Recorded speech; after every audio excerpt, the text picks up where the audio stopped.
ομάδα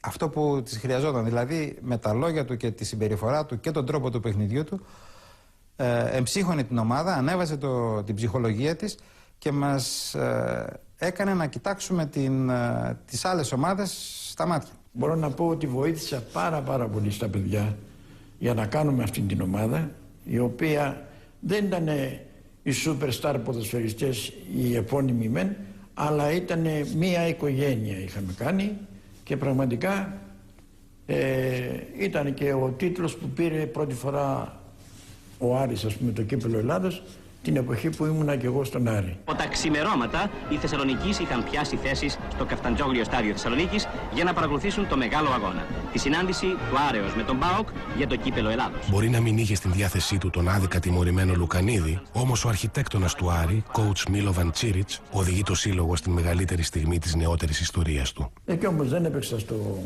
στο τελικό και πάλι την ημέρα εκείνη μπορώ να πω πήρα πολύ μεγάλη χαρά που κέρδισε ο Άρης, αλλά πάλι 1-0 του ΠΑΟΚ. Αλλά αυτό που μου έκανε φοβερή εντύπωση, που ήμουν μέσα στον αγωνιστικό χώρο, στον πάγκο με τα πολιτικά μου, που φωνάζαν οι Αριανοί φίλαθλοι Λουκανίδης, το ίδιο φωνάζανε και οι ΠΑΟΚτζίδες. Όλο το γήπεδο φώναζε κατάμεστο που ήτανε σαν να έπαιζα κι εγώ μέσα. Και οι ΠΑΟΚτζίδες φωνάζαν Λουκανίδης. Για πρώτη φορά το κύπελλο διεκδικούσαν τελικώς δύο ομάδες της Θεσσαλονίκης. Το ενδιαφέρον του αγώνος παρέμεινε αμύωτο καθ' όλη τη διάρκεια του. Μα γρήγορα φάνηκε πως ο Άρης ήταν καλύτερος από τον ΠΑΟΚ. Έπαιξε πιο ψυχωμένα. Και έτσι στο 8ο λεπτό ο Κεραμιδάς κατάφερε να βάλει το πρώτο και μοναδικό γκολ του Άρεος.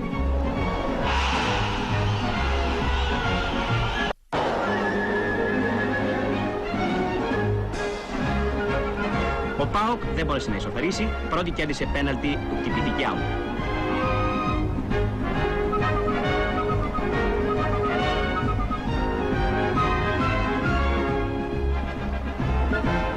Έτσι, με τη λήξη του αγώνος, ο Γενικός Γραμματέας Αθλητισμού κ. Σασβανίδης παρέδωσε το κύπελλο στον Άρη Θεσσαλονίκης που το κατέκτησε με το σπαθί του.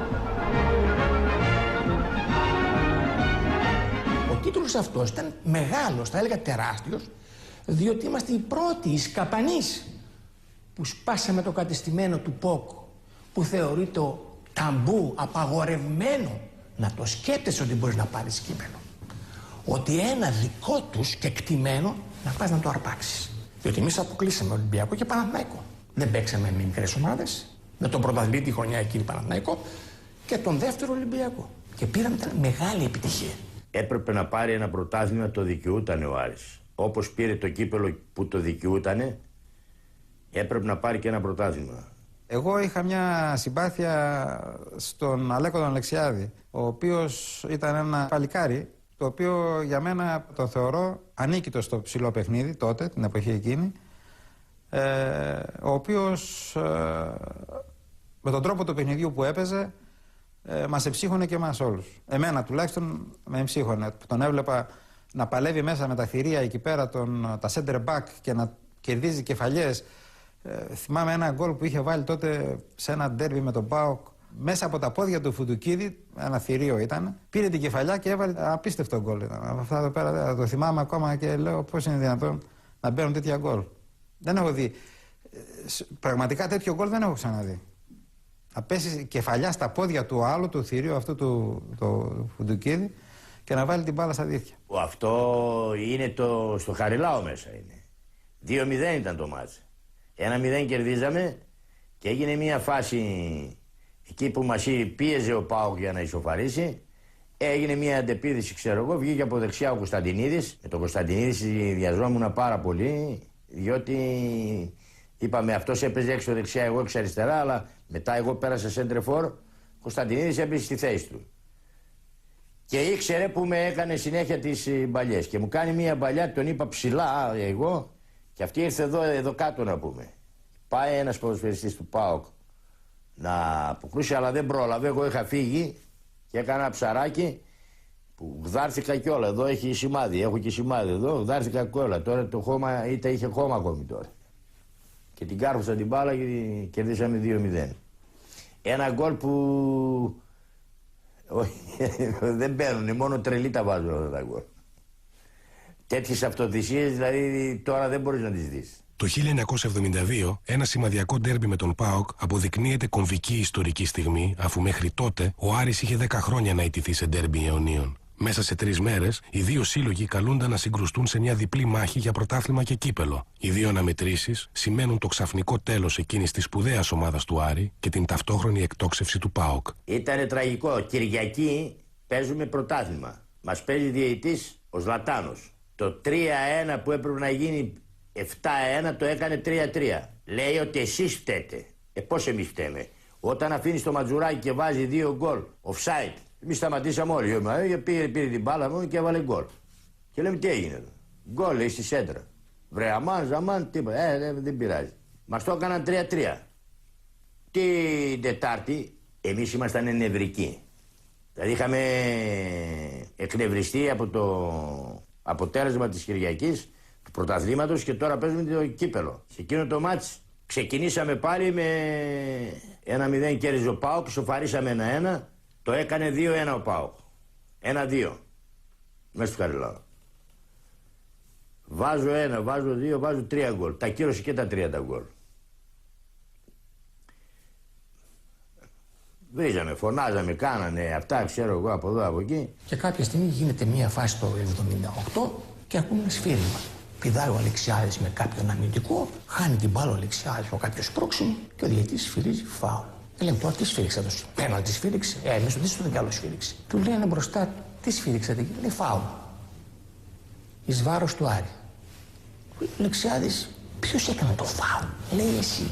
Με το εσύ που δίνει μία γροθιά ενός στο μάχη. Αλλά Γκαρσία με τον Ολυμπιακό. Στη συνέχεια γενικεύεται το κακό. Δεν ακουμπήσαμε ποδοσφαιριστή του ΠΑΟΚ. Οι παίκτες του ΠΑΟΚ. Μπαίνουν οι χωροφύλακες, στην χωροφυλακή τότε στη Θεσσαλονίκη. Και γίνεται μία μάχη μεταξύ 3-4 ποδοσφαιριστών του Άρη με τους χωροφύλακες. Μία αστεία εικόνα.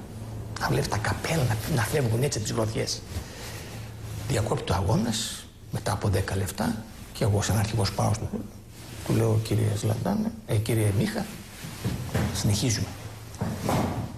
Λέει, απέβαλα λέει 3 ποδοσφαιριστάς. Λέω 3 και έναν 4, με 7 λέω παίζουν. Με 6 δεν παίζουν. Κοιτάει μία έτσι, μου λέει δεν μπορώ, λέει ζαλίζομαι. Του λέω χάνουμε 2-1. Θέλει 12 λεπτά. Με 7 παίκτες και θέλουμε να παίξουμε. Μου λέει ζαλίζουμε λίγο και φεύγω. Και έφυγε. Και μηδενίζεται ο Άρης και έχει την ποινή Αλεξιάδης και Σπυρίδωνας 1 χρόνο και ο Σιρόπουλος 6 μήνες. Γιατί λέει ήμασταν οι προτεργάτες της φασαρίας. Δεν είπε ο προτεργάτης της φασαρίας ήταν ο Μίχας. Εμείς ήμασταν οι προτεργάτες. Τέλος πάντων αυτό είναι... Έχει μεγάλη βρωμιά αυτό το παιχνίδι. Η αποτυχία του Μπράνκο Στάνκοβιτς να οδηγήσει την ομάδα σε ανάκαμψη φέρνει το 1975 την αλλαγή στον πάγκο του Άρη. Νέος προπονητής ο Αλκέτας Παναγούλιας και σύνθημά του η ανανέωση, έστω σκληρή, αφού αποχωρούν σημαντικοί υπηρέτες του συλλόγου όπως ο Αλεξιάδης, ο Παπαϊωάννου και ο Σπυρίδων.